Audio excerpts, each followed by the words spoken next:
Speaker, আমি প্রথমেই শুরু করি। ঢাকা বিশ্ববিদ্যালয়ে যখন প্রথম বর্ষে ভর্তি হই তখন আমার একজন শিক্ষক ছিলেন।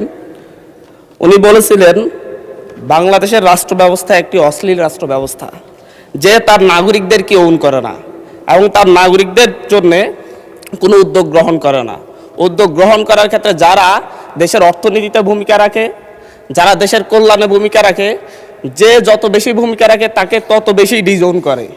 সেই জায়গা থেকে তার কথার সত্যতা অনুযায়ী এই যে আমাদের মধ্যে বাংলাদেশে প্রবাসীদেরকে সবচাইতে বেশি ডিজোন করা হয়ে থাকে। প্রবাসীদের প্রত্যেকটা পদে পদে যে জটিলতার শিকার হতে হয়, যে দুর্নীতিগ্রস্ত প্রশাসনিক ব্যবস্থার কারণে তাদেরকে যে সকল সমস্যায় পতিত হয়, কিন্তু আমরা বারবার বক্তব্যে বলি, কথাই বলি এবং নির্বাচন আসলে আমরা যারা রাজনীতিবিদরা আছি তারা মঞ্চে ভাষণ দিয়ে বলি যে প্রবাসীদেরকে প্রাধান্য দেওয়া হবে, তাদের নিরাপত্তা নিশ্চিত করা হবে। কিন্তু যুগের পর যুগ গিয়েছে, দিনের পর দিন গিয়েছে, প্রতিনিয়তই প্রবাসীরা এখনও এয়ারপোর্টে নিগৃহীত হচ্ছে। প্রতিদিনই কোনো না কোনো নিউজ পাওয়া যায় প্রবাসীদের ব্যাগ কেটে সর্বস্ব লুট করা হচ্ছে। আমরা দেখছি যখন তাদেরকে বাংলাদেশে ভিসা জটিলতা বাংলাদেশের সবচাইতে বড় সমস্যা, বিভিন্ন নামে বেনামে রিক্রুটিং এজেন্সি খুলে প্রশাসনের নাকের ডগায় তারা মানুষকে নিঃস্ব করে দিচ্ছে বিদেশে নেওয়ার নাম করে। কিন্তু কতজনের বিরুদ্ধে ব্যবস্থা নেওয়া হচ্ছে এই ধরনের কোনো স্ট্যাটিস্টিক্স সরকারের কাছে আছে কিনা মাননীয় স্পিকার আমার ধারণাই নেই। মাননীয় স্পিকার, আমরা পল্টন, মতিঝিল কিংবা প্রক্রিয়াপুলে দাঁড়ালেই দেখি প্রত্যেকটা বিল্ডিংয়ে মনে হয় 3-4টা করে রিক্রুটিং এজেন্সি, এবং সেই রিক্রুটিং এজেন্সির নিচে আমরা প্রায়শই মানুষের চোখের কান্না দেখতে পাই। কিন্তু সেই সকল রিক্রুটিং এজেন্সি কোনোটা, অধিকাংশ রিক্রুটিং এজেন্সি লাইসেন্সবিহীন, কিন্তু তাদের অফিস বন্ধ হয়েছে আমরা খুব কমই দেখতে পেয়েছি। মাননীয় স্পিকার, প্রবাসীদের বিদেশে নেওয়ার নামে আমি গতকালকেও বলেছি, ভুয়া কোম্পানি খুলে তাদের কাছ থেকে চাহিদাপত্র এনে দেশের শ্রমিকদেরকে নিয়ে তারা জায়গা জমি বিক্রি করে বিদেশে যায়, তাদেরকে সেখানে নিঃস্ব অবস্থায় রাস্তায় ফেলে দেওয়া হয়, না খেয়ে রাস্তায় মারা যাওয়ার রেকর্ড পর্যন্ত হয়েছে। কিন্তু বাংলাদেশের দূতাবাস কিংবা বাংলাদেশের মন্ত্রণালয় এই ব্যাপারে আনুষ্ঠানিকভাবে কোনো দুঃখ প্রকাশের বিবৃতি পর্যন্ত আমাদের চোখে পড়েনি। মাননীয় স্পিকার, আমাদের এই বাংলাদেশের এই যে ভুয়া কোম্পানি তৈরি করা এবং ভুয়া এজেন্সির নাম করে, ভুয়া কোম্পানির নাম করে শ্রমিকদেরকে, বাংলাদেশের সাধারণ মানুষকে প্রতারণার শিকার হয়ে নিঃস্ব করা হয়, এটার সাথে বাংলাদেশের দূতাবাস, বাংলাদেশের মন্ত্রণালয় সহ প্রত্যেকটা গ্রুপই জড়িত, এবং সবচাইতে বেশি জড়িত বাইরের সিন্ডিকেট। 4-5 জনের সিন্ডিকেট পুরো প্রবাসীদের এই এজেন্সিগুলোকে নিয়ন্ত্রণ করে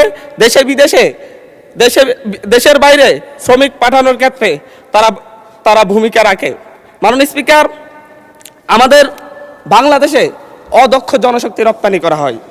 বাংলাদেশে আমরা স্ট্যাটিস্টিক্স অনুযায়ী দেখলে ভারত যেখানে 70% দক্ষ জনশক্তি রপ্তানি করে, যেখানে পাকিস্তান 50% দক্ষ জনশক্তি রপ্তানি করে, যেখানে শ্রীলঙ্কা 60% দক্ষ জনশক্তি রপ্তানি করে, বাংলাদেশ সেই ক্ষেত্রে 20% দক্ষ জনশক্তি রপ্তানি করে।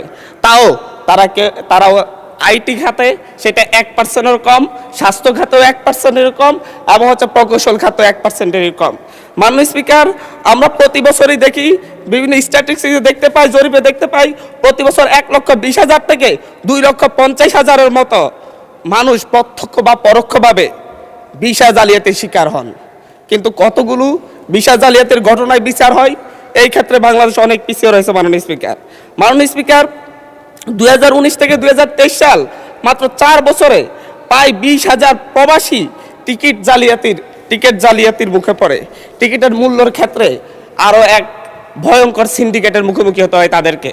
যদি সৌদি আরব থেকে আসার জন্য বাংলাদেশের টিকিট কাটলে সেটা 30-35 হাজার টাকায় কিনা যায়, কিন্তু বাংলাদেশ থেকে সৌদিতে যাওয়ার জন্য যদি টিকিট কাটতে হয় বাংলাদেশের সিন্ডিকেটের কারণে এই টিকিটের দাম 1 লক্ষ থেকে 1,20,000 টাকা পর্যন্ত হয়ে যায়। মাননীয় স্পিকার, প্রবাসীদেরকে নিঃস্ব করে আমরা বাংলাদেশের অর্থনীতিকে দাঁড় করাতে চাই, কিন্তু প্রবাসীরা প্রতি বছর প্রতি 100 জনে 5 থেকে 7 জন, প্রতি 100 জনে 5 থেকে 7 জন প্রবাসী ফেরত আসে আহত অবস্থায়, এবং তাদের চিকিৎসা পর্যন্ত ঠিকমতো করা হয় না, এবং তারা সারা জীবনের জন্য পঙ্গু হয়ে ঘরে বসে থাকে। মাননীয় স্পিকার, বাংলাদেশে প্রতি বছর প্রায় 1,500 থেকে 2,000 প্রবাসীর লাশ বাংলাদেশে আসে এবং এখানে 1.5 থেকে 2,000 প্রবাসী মৃত্যুবরণ করে নিহত হয় বিভিন্ন দুর্ঘটনার কারণে, কিন্তু তাদের পরিবারের খোঁজার কেউ রাখে না। আমরা নিঃস্ব হওয়ার যেই অবস্থা দেখি, আমরা এই ক্ষেত্রে দেখি সরকারের উদাসীনতা, সেটা যেই সরকারই হোক। নতুন সরকার এসেছে 3 মাস হয়েছে, আমরা এখানে আলোচনা করতেছি সরকার যেন নতুন করে উদ্যোগ নেই। আমরা পূর্ণ অতীতের মতো পিছনে ফিরে যেতে চাচ্ছি না। মাননীয় স্পিকার, পাসপোর্ট রিনিউ এবং বিপদগ্রস্ত লেবারদের পাশে বাংলাদেশের দূতাবাসগুলো দাঁড়ায় না। বিভিন্ন ক্ষেত্রে পাসপোর্ট রিনিউ করার জন্য বিভিন্ন রাজনৈতিক ব্যক্তিদের কাছে পাসপোর্ট রিনিউ করার জন্য ইজারা দেওয়া হয়, লাইসেন্স দেওয়া হয় তাদেরকে, এবং তারা বাইরে একটা অফিস নিয়ে তাদের মন মতো মানুষের কাছ থেকে, বিভিন্ন প্রবাসীদের কাছ থেকে অতিরিক্ত টাকা নিয়ে দীর্ঘ সময় লাগিয়ে লাইসেন্স রিনিউ করতে হয়। মাননীয় স্পিকার, আমরা যদি বাংলাদেশের অর্থনীতিকে দাঁড় করাতে চাই, মাননীয় স্পিকার, আমরা যদি বাংলাদেশের প্রবাসীদেরকে প্রকৃত ধন্যবাদ মাননীয় সদস্য, ধন্যবাদ। আচ্ছা, 1 মিনিট বলেন। আমাদের বাংলাদেশের অর্থনীতিতে 5 থেকে 10% মোট জিডিপি, 5 থেকে 7% মোট জিডিপি প্রবাসী আয়ে আসে। বৈদেশিক মুদ্রার একটা বড় অংশ প্রবাসী আয়ে আসে, কিন্তু এই প্রবাসীদের নিয়ে, প্রবাসীদের চিকিৎসা এবং প্রবাসীদের যারা ফেরত আসে তাদের পুনর্বাসন, ভিসা জালিয়াতি থেকে মুক্তি এবং বিভিন্ন ভুয়া এজেন্সি বন্ধ করে প্রবাসীদেরকে নিঃস্ব হওয়ার হাত থেকে মুক্তি দেওয়ার জন্য সরকারকে নতুনভাবে ভাবতে হবে, নতুন কর্মপরিকল্পনা তৈরি করতে হবে।